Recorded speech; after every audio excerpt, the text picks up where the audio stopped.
नमस्कार दोस्तों, fact focus by us YouTube channel पर आपका स्वागत है। हवा में तनाव था, काले बादल घिर रहे थे, जैसे लोगों के दिलों का डर दिखा रहे हों। साल था 1178 एडी। गुजरात के क्षितिज पर एक तूफान उमड़ रहा था, आक्रमण और विजय का तूफान। धरती मार्च करते हुए सेनाओं के भार से कांप रही थी, जैसे कयामत आ रही हो।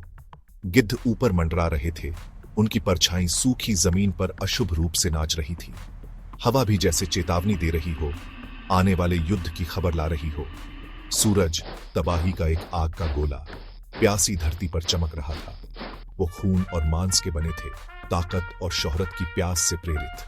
वो मोहम्मद गोरी की हमलावर सेनाएं थीं, एक ऐसा नाम जो जल्द ही समय की यादों में अंकित हो जाएगा। जमीन खुरों की गड़गड़ाहट से कांप रही थी। तूफान अब आने वाला नहीं था, वो यहां था। मैं मोहम्मद गोरी हूं, एक ऐसा नाम जो डर से फुसफुसाया जाता है। मेरा दिल लालच का पात्र, भारत के धन की लालसा करता है। मैं साम्राज्यों को अपने सामने गिरते हुए देखने का सपना देखता हूं। मेरा नाम इतिहास के गलियारों में पूरब के विजेता के रूप में गूंजता है।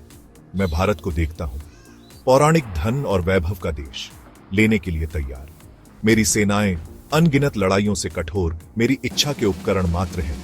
मेरी महत्वाकांक्षा एक ऐसी आग है जो अपने रास्ते में सब कुछ भस्म कर देती है, केवल राख और टूटे हुए सपनों की गूंज छोड़ जाती है। इस आने वाले तूफान के सामने मैं गुजरात की रानी हूँ। मेरा नाम आशा की किरण, ताकत और दृढ़ संकल्प के साथ गूंजता है। मैं अपने लोगों की ढाल हूँ, बढ़ते अंधेरे के खिलाफ रक्षक। मेरी आंखें हजारों योद्धाओं के साहस को दर्शाती हैं।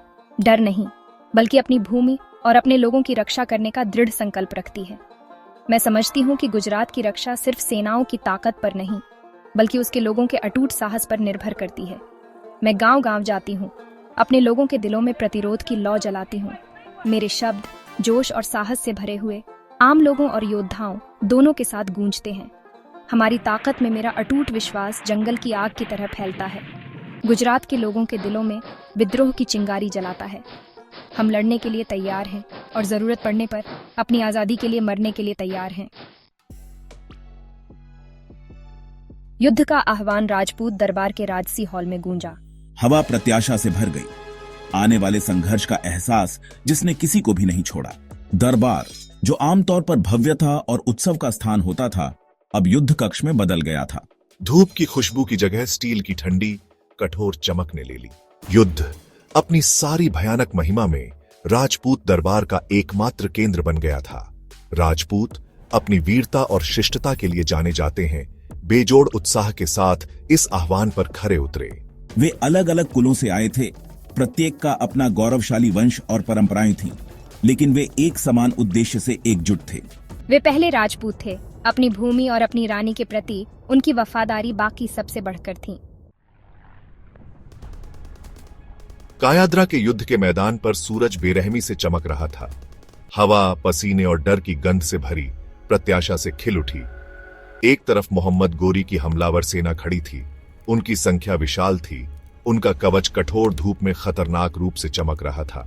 हम उन्हें कुचल देंगे, उनकी अवज्ञा उनका पतन होगी। दूसरी तरफ संख्या में कम लेकिन हौसले में नहीं, अदम्य रानी नाइकी देवी के नेतृत्व में राजपूत सेना खड़ी थी।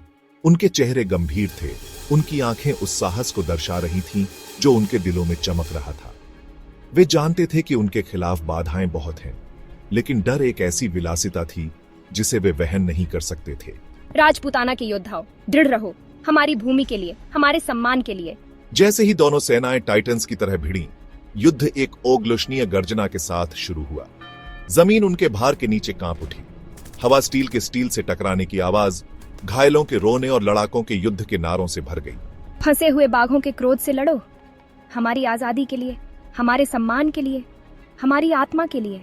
राजपूत हालांकि संख्या में कम थे, फंसे हुए बाघों के क्रोध से लड़े।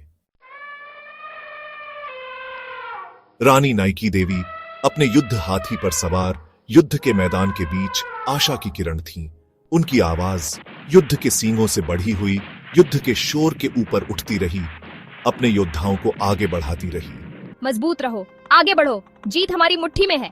वह अपने बच्चों की रक्षा करने वाली शेरनी की तरह क्रूरता से लड़ी। उनकी उपस्थिति ने उनके सैनिकों को और भी अधिक जोश के साथ लड़ने के लिए प्रेरित किया। उनकी सामरिक प्रतिभा उनके सैनिकों को चलाने के तरीके से स्पष्ट थी।